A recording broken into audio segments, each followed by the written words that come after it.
Okay, thank you again, everyone, for coming. Could you please, Robert and Richard, give us a brief overview of the scope of your work so our comments will be related, hopefully. Okay. I'll start out. So I'm Richard Brady. I'm the president of Matrix Consulting Group, and I also lead our public safety practice, which includes police consulting and fire service consulting. And Robert Finn, who's also here, leads specifically our fire service consulting more directly than I do. We do a lot of things for local government. We do public work studies, we do community development studies, but our public safety practice is by far our largest practice. We work with hundreds of police departments and fire departments in California and across the country and a little bit internationally. We've been asked by the city to do an emergency services study that looks at the City of Richmond to determine what its needs are for staffing and other resources in the immediate future and in the near term. With special reference to do they meet best practices? Are they meeting community kind of expectations of service? Where there are gaps, overlaps, things like that. In addition, since expectations of public safety for both police and fire have been evolving recently as that relates to alternative response to crisis kinds of situations involving mental health calls, for example, or for lower priority calls for service like quality of life types of things, very minor crimes. We are looking at those types of opportunities to restructure the way the city responds in both police and in fire. Is that a good summary, Robert? Yep, that wraps it up. Okay. I'm confused about mental health. The county has the budget for mental health. So what is the study following with regards to mental health exactly? Sure. County does, and in Contra, Costa County, you have a new program looking at alternative response for crisis calls involving mental health. But there are needs within the department, even in the current structure, like at what level of training field responders should have in crisis call management, because there's so few county resources available for this, they're not going to be able to handle them all in the foreseeable future. But there are alternatives, and many cities in California and around the country are getting involved at the municipal level to provide at least some sort of initial response assistance rather than just relying on the police officers to handle it or firefighters. Very good. Thank you very much. Mm-hmm. So, Robert, would you like to add anything to that? No, I think you summed it up just perfectly. You know, obviously, the focus on the fire side is to make sure that the resources are effective to not only allow for an immediate response to emergencies, but ensuring that there's an effective response force to mitigate those emergencies, which is a little different than your typical police responses. Okay. So we look at the two a little differently. Mm-hmm. Okay. Diane, go ahead. A question is, does the fire response include earthquakes, response to earthquakes, and not just fire? So yeah, we look at all the fire and non-fire risks of a community when we're doing the assessment. So it looks at EMS calls, it looks at auto accidents, earthquakes, landslides, wildland interface. So what are the specific community risks? And then we build the appropriate response model around those risks, using both Richmond resources as well as what's available in the more regional response system for something like an earthquake that's going to obviously be at a scale that's more than one agency can handle on their own.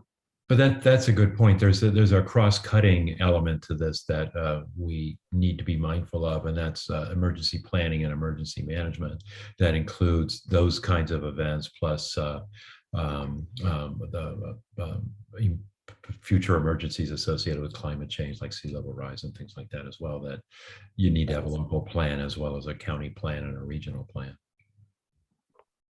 Okay, very good. So I wonder if your study is just looking at documents, talking to people, or do you actually tour the area? Yeah, well, our headquarters is in the Bay Area. Our office is in San Mateo. And so I'm going to be there next week conducting a focus group, and we'll spend some time there. But we have the ability to have some site work as part of this. Okay, and last question, what is the timeline of this study? How is it going? Yeah, well, we're still in the early phases. We are doing 3 things simultaneously. We are still interviewing staff on both police and fire. We have additional interviews to do there, as well as with some of your regional emergency partners. We are collecting data. You know, some agencies are harder to get data from than others, and so that takes a little bit of time. We're in the middle of that. We are also in the middle of having community meetings, and we have a series of 6 meetings, I think it is, with a combination of focuses, meetings like this that are, I guess, kind of focused. We're meeting with groups like the Reimagining Public Safety Task Force and the Neighborhood Coordinating Council. We've already done those 2 meetings, but we're going to have some open meetings as well. Couple of open meetings that will be kind of open town hall. I think one will be in person. That's the one I'm going to, I think, next week. And a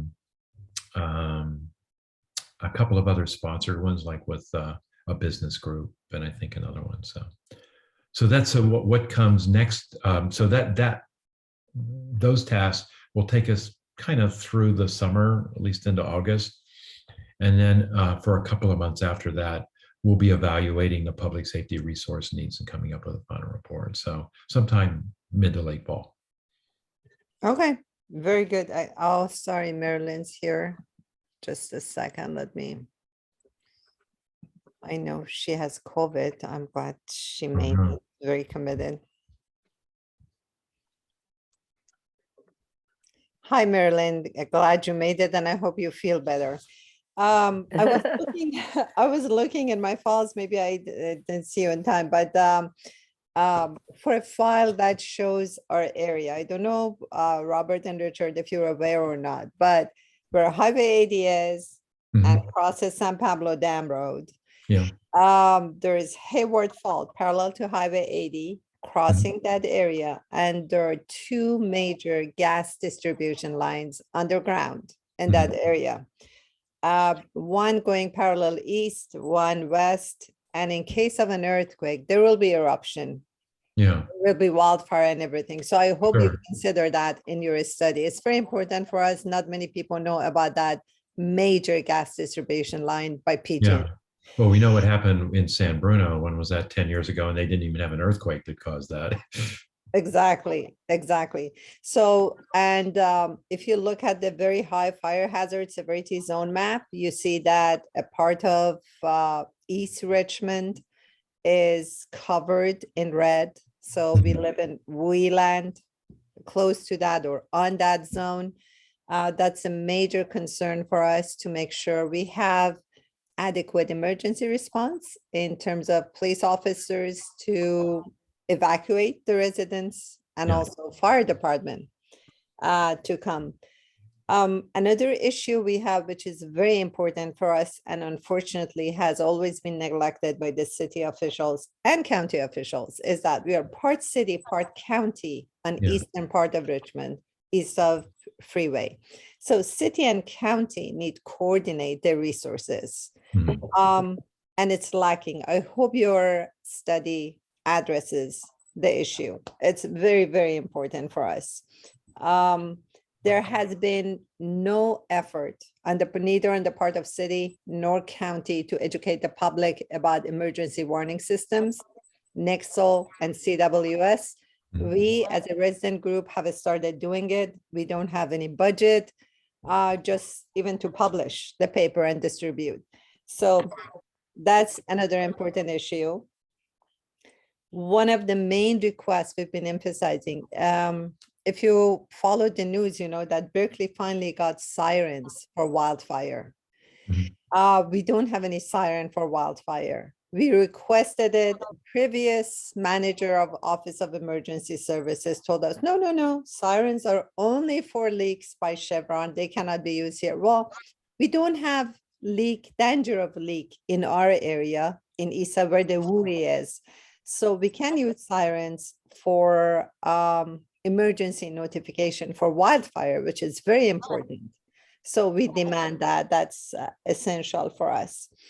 Another thing we need is a study of traffic flow in case of emergency, because there are many narrow streets, the cars parking on both sides. You know, there should be signs that parking on one side only, block the other side, at least on red flag days. It's a major concern by people in both city and county. And please note, traffic may flow from city or county, but they end up in the same streets.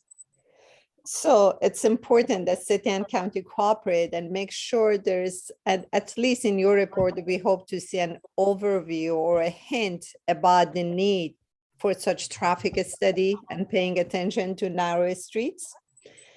Can I interject here? What about mitigation efforts like fire breaks and things like that, where there's an urban wildland interface?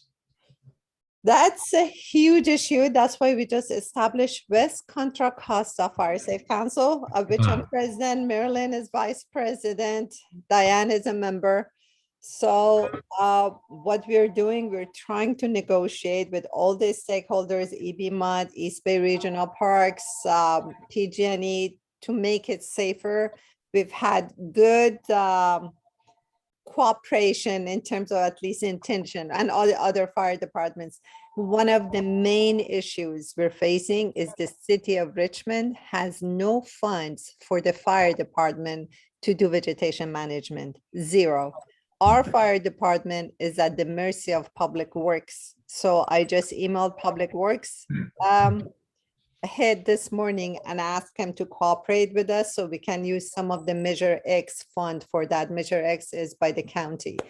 But it's a major issue that the fire department has zero funds for vegetation management. If you have time to come, I'll be happy to show you huge lands owned by the city, lots of fallen dead trees, dense vegetation right next to or inside the WUI land. Yeah. Actually, one of them on Heavenly Ridge is in the red area of the very high fire hazard severity zone. So that is a major concern. So is Public Works responsible for that vegetation management, or they're just the only ones with any funding or capability? They are the ones with very limited staffing and resources, as we know. Like, just to give you an example, one of the neighbors was complaining about lack of weed abatement on city property. And, you know, I was going to follow up. A couple of days later, she said, oh, good news. There's a little herd of goats in the area. And I mean, the number of goats is, I don't know, maybe 10, less than 20, very, very small. Still, she was happy. And then she sent an email 10 days later and said, the city has done an awful job. They didn't even finish. The goats are not here anymore. I mean, everything's just lacking. There's an indication of work at best, but they never complete the job. And I received recently 4 complaints about 4 wide areas. I'm talking about acres owned by the city, needs weed abatement, vegetation management. So the city needs to provide some budget to the fire department for 2 reasons.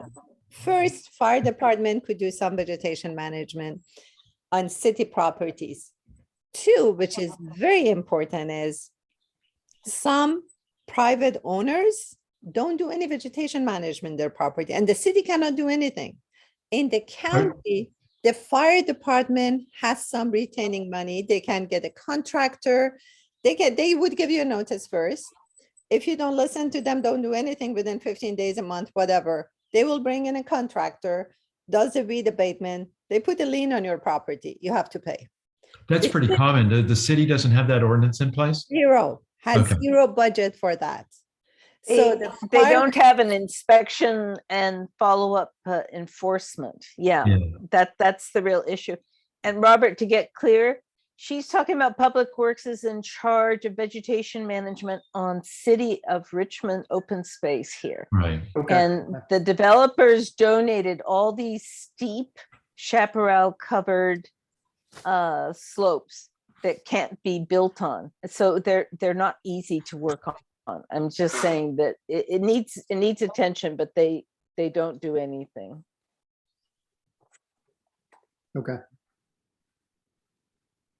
Right, the fire department needs its own budget to retain contractors. Mhm. Let me see, I'm running out of notes. I know I had a couple of them I wrote here, but cannot recall quickly. Another important aspect of emergency response is emergency preparedness by both the community and residents. And I let Diane and Dave talk about it. And before I give it to them, I would like to actually, I'm going to share this. Actually, I decided to share this with the community. I have around 500 people, 600 people actually on my mailing list. I don't want you to be bombarded by emails. If you provide an outline of what you heard from us, that saves you time responding to many emails. Thank you. Okay. Go ahead, Diane. Hello, Robert and Richard and Marilyn. Sohaila, thanks for inviting us. David and I are long-term CERT volunteers, primarily focused on earthquake preparedness response. And we're also ham radio operators, and we're part of a large community group of radio operators. We have been working with the city or trying to get the city for 20 years to put an antenna on city halls and a radio station down at the EOC so that we radio operators can do our situational awareness in the communities and immediately communicate with one of our radio operators at the EOC who will be right there with the emergency services. We're the eyes and ears in the community. We have never been able to get that antenna. David, I have more to say, but this is the guy who's been advocating for an antenna for a long time. Yeah, well, we've been working at this for quite a while. More than 25 years we've been involved in earthquake preparedness when there was no even FEMA or CERT around.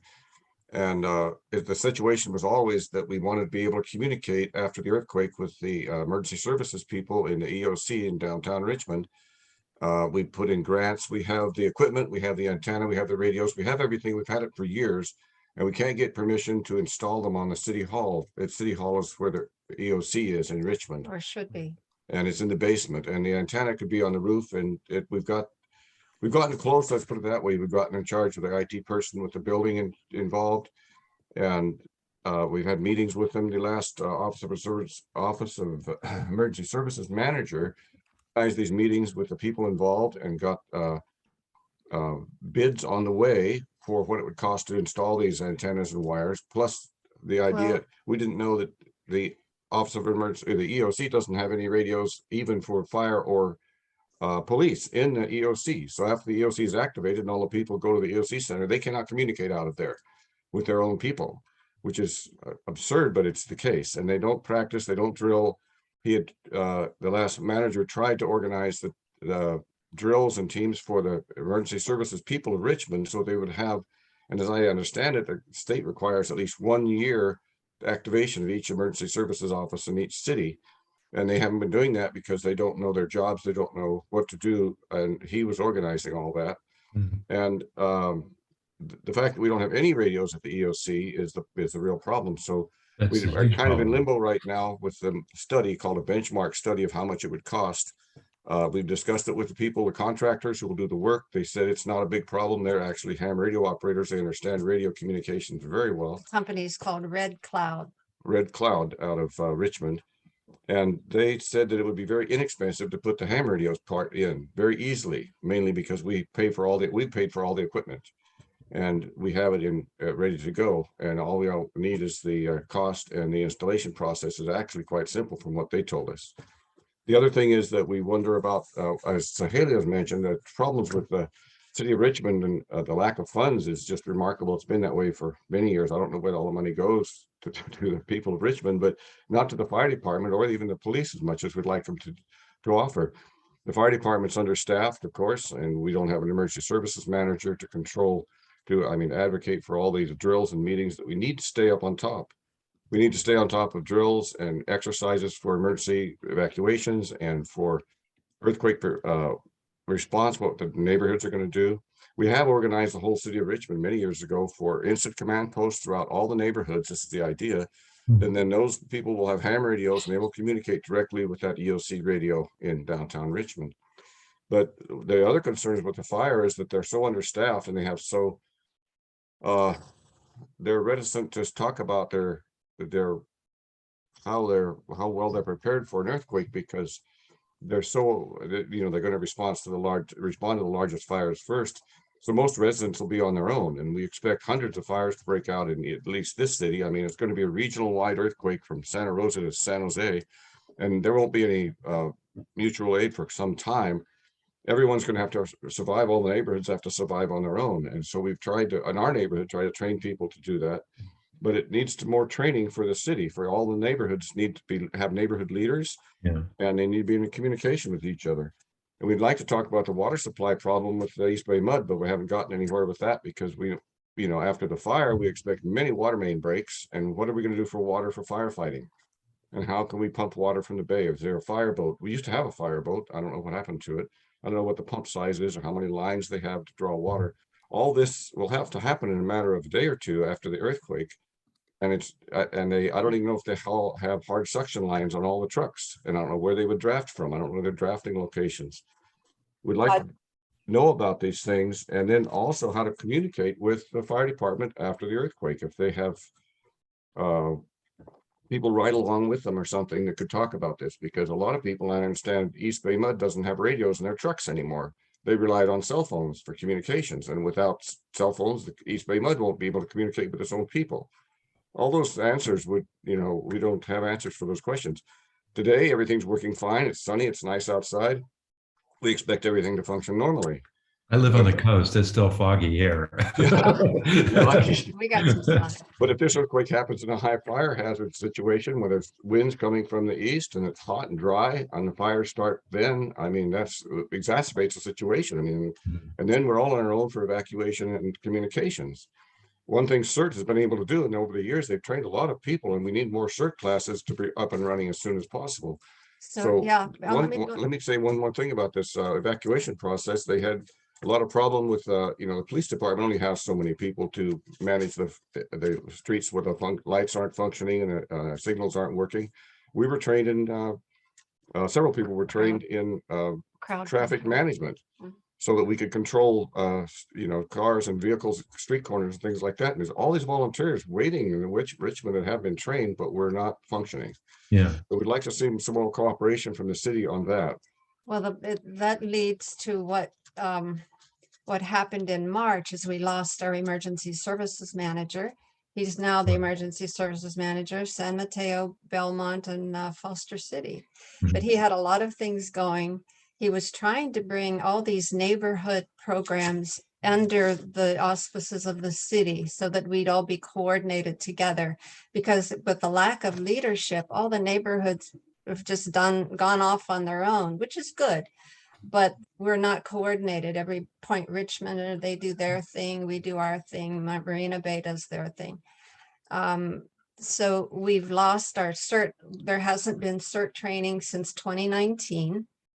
I know the fire chief wants to start CERT up again in the fall, but my understanding is he doesn't have any instructors, unless there are some firefighters who are willing to work overtime and do that.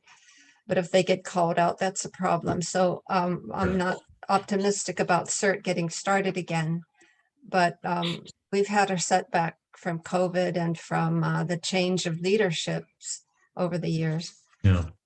And that's one of the things the last services manager was adamant about, is getting a cooperation between the volunteer citizens of Richmond and the city itself, because he realized how vulnerable the couldn't city do it was all on- because on its how own. poorly staffed they are. I used to always say they're operating on a skeleton crew because, they're going to be so busy that they're going to need a lot of volunteer help. And he wanted to coordinate that with the city of Richmond so that they work together. We become comfortable. We know these people first name basis. They know us and we can rely on them and vice versa. So that's one thing we'd like to see brought up again, so it can become close with even the police and neighborhood policing. We used to have a great neighborhood policing program, and it worked much better where the neighborhoods helped the police back and forth. First name, we exchanged cell phone numbers and we could call them individually, and they all helped us out. And there was a very low crime rate for those years that we had this one police chief that did this. So those sort of things and the interaction between the neighbors and the citizens of Richmond and the city itself, I'd like to see that opened up so that we can function better. I would like to second that. We have a fire safe council. We haven't had the opportunity to present ourselves at the city council yet. I would imagine, a city website about emergency services would have a link to the fire safe council. We're trying to make the community fire wise, we can educate. We're doing our best. We've done a lot more than the city has. Last night, we had a meeting with our city fire marshal plus county fire marshal, and we're going to initiate the process for becoming a firewise community here in the WUI area. We need more cooperation, more encouragement from the city, closer ties, and we need some basic budget for educating people. Our Fire Safe Council requires just a couple of $1,000s to have a website. We don't even have that, there is no place to ask. They don't have such a budget. That's very important to strengthen grassroots efforts for wildfire safety. I would like just to clarify that we have excellent relationship with our fire department. Chief Angel Montoya our fire chief, has been instrumental in establishing our Fire Safe Council. He is our agency liaison. And here, when we complained about equipment safety concerns by PG&E equipment from transmission towers to other equipment, they're horrible in our area. He arranged for a tour. Next Wednesday, we're going to have a tour with a representative from PG&E along with our fire chief to point out our concern areas and many other things. He's wonderful. The problem is that they don't have budget. For example, in our WUI area, there is no fire danger sign today in the entire area, neither city nor county. We've asked for it for the past 2 years. County has purchased 2. Hopefully we'll install them soon. The fire department, I don't know if they have the budget for it, if they bought it or not. But the problem with our fire department is budget and its staffing. And we hear that, for example, we had an emergency evacuation drill for the first time in Richmond after we requested it, for a long time. Finally, Fire Chief Montoya arranged it, Battalion Chief Contempo ran it. But he had to work 28 days in a row, and over the whatever, we haven't had any response from him how it went. After 2 months, we're having a Zoom meeting with him next week. So they are understaffed and under budgeted. That limits our level of cooperation, citizen cooperation with our fire department. And I want to second what Dave and Diane said about antennas, because El Sobrante is a valley. It's El Sobrante Valley. So communication is very difficult. It's not just on top of the city hall or wherever. We need an antenna. We need at least a couple of antennas here. They're not expensive. The city can afford it. We have a large group of volunteers ready to network and do things. We need that initial trigger by the city to get us mobilized, to encourage people to buy GMRS radio, get HAMA license, whatever. We need that. That's very important. CERT training is essential. People are very concerned. I mean, all those wildfires in California has people on the edge. They are tapping into their 401k for home hardening. They tell me they have anxiety issues because of this. And no CERT training. We don't have any community supplies. I understand some communities have, some emergency supplies for the community. 0 in our entire area. I believe only 1 neighborhood has that. In our WUI area, we don't have anything. I want to clarify something about mud East Bay Mud. First of all, they have satellite cell phones. We should have them too at the city for our emergency responders. I don't know if they have it or not. They even bought a huge antenna dish to make sure things work and they can have network connection. So I just attended 5 sessions of the first Water Academy by EB Mud. They're trying to expand their community relation and educate the public about what they do. One of the things I learned is that, first of all, their water is never enough for wildfire. I mean, for one building or two, yes, but for wildfire, don't count on them.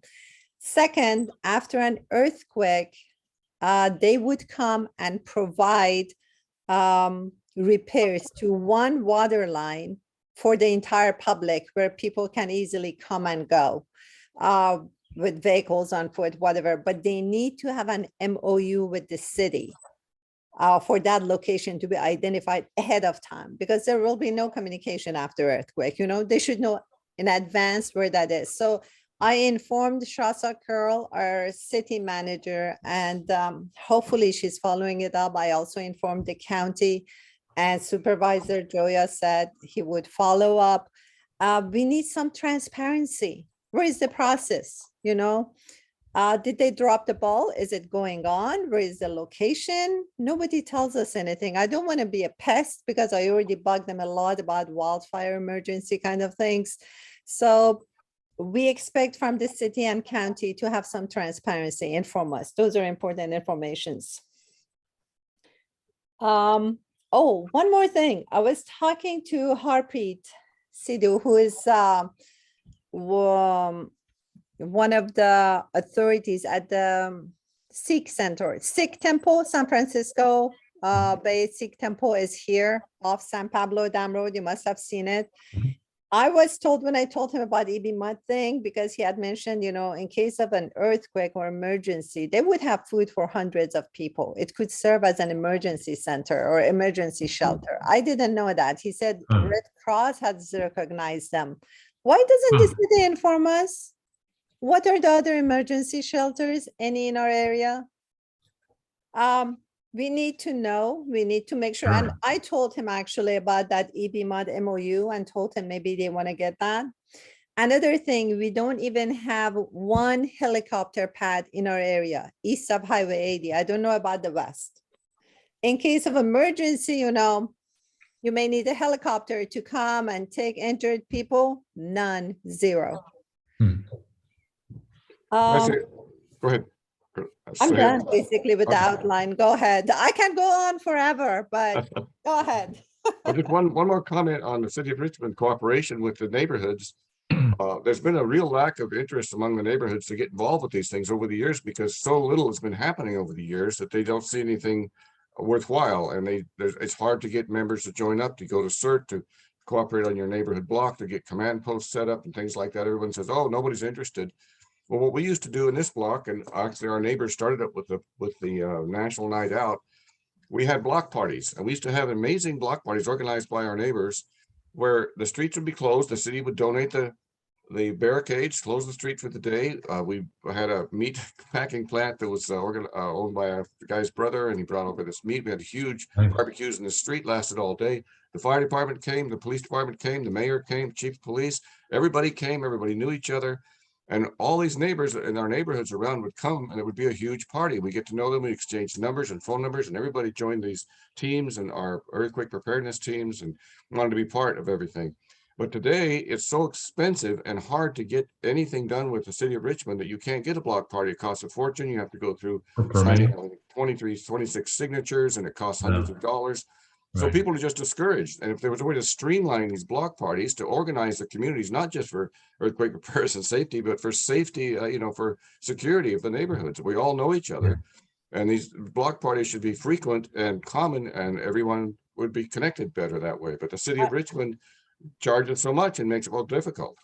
I want to second that. I'm sorry? Have them sponsor it. No, I want to second that. I heard from many neighbors they used to have block parties, because we at the Fire Safe Council definitely encourage it. We want communities to become fire-wise, get together, talk about assessment, many other things, emergency preparedness. they say they are required to apply for an insurance if you're holding any event of Yeah. any number of people on Yeah. city property, either a street, sidewalk, park. You're required to pay $50 application fee, Right. $50 for I don't know, insurance. Why? It's our city. It's a huge blockage for emergency. preparedness. One I'm last comment. involved with doing a form right now, the contract. They are now requiring security guards.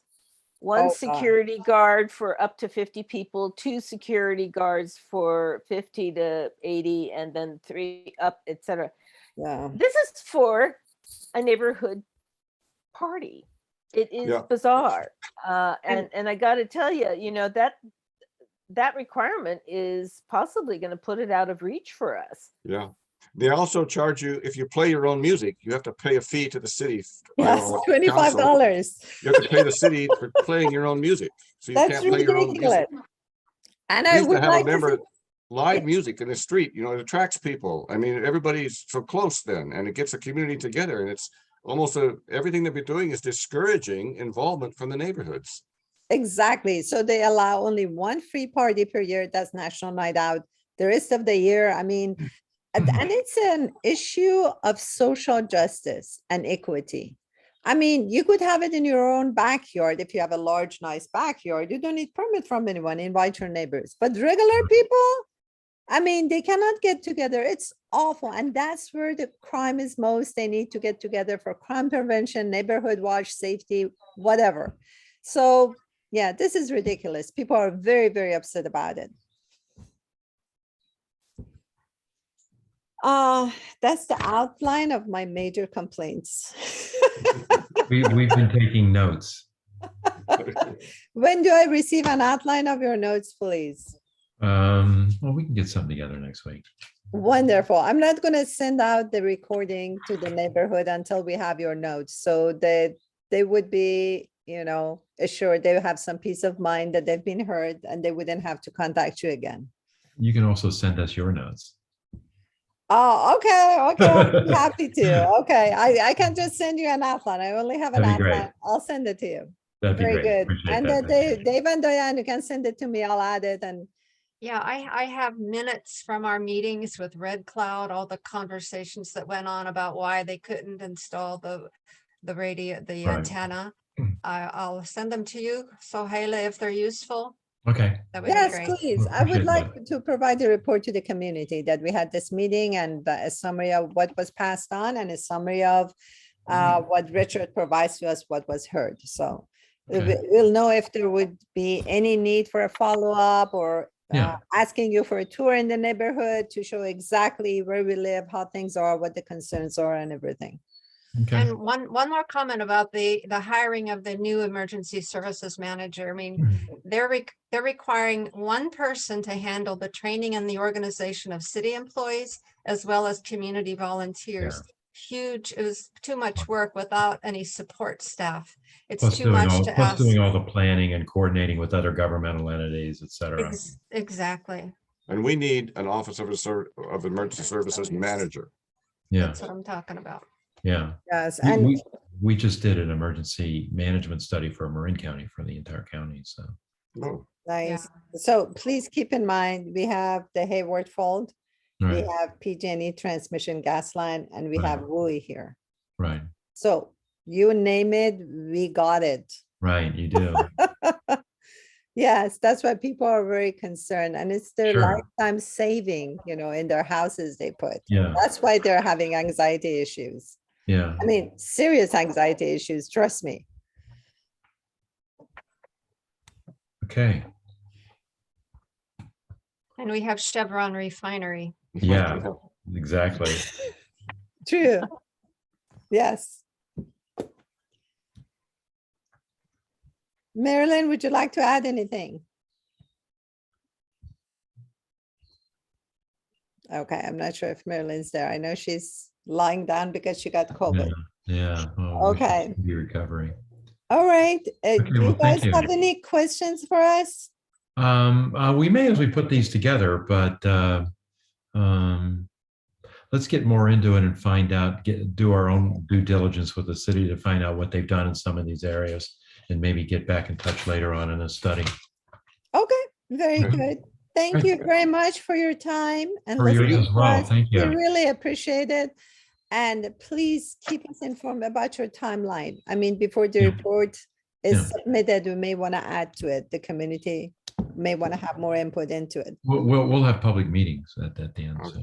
Yeah, but Richard, is the draft going to be shared with the public before finalizing it? I'm not exactly sure about the process. I'll have to get back to you on that. Okay, I would appreciate it. Thank you Okay. very much, and I look forward to receiving your email. Okay, Richard, thanks. Richard, do you have our contact information if you want more questions Yeah, answered? we've got your email address from the invite to this meeting. Okay. Correct. So most of them are Gmail addresses. So if those are all good, we've got them. Yeah, and you have ours, so. Thank you. Okay, And very good. I echo your sentiment on the ham radio operators. In my time as I was in both police and fire, and they were invaluable to us.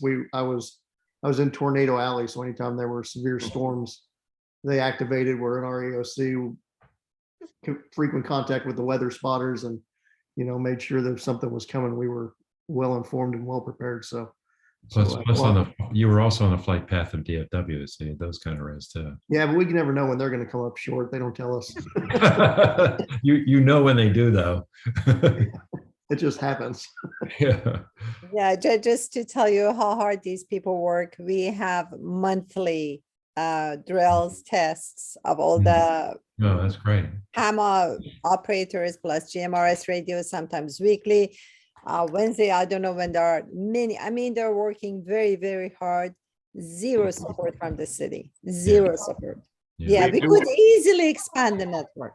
We do our own fire patrol for the neighborhood. We contact, we'll have to call 911, but we drive up and down the hillsides during high 4th of fire July. season and during 4th of July when there were like 38 fires started from fireworks.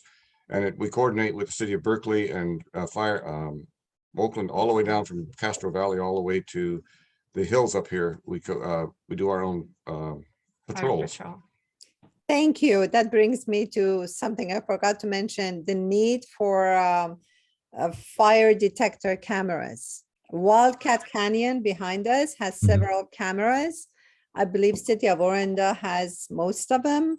I'm not sure if we have anything that watches our back in Richmond on East Bay Regional Parks and Wildcat Canyon.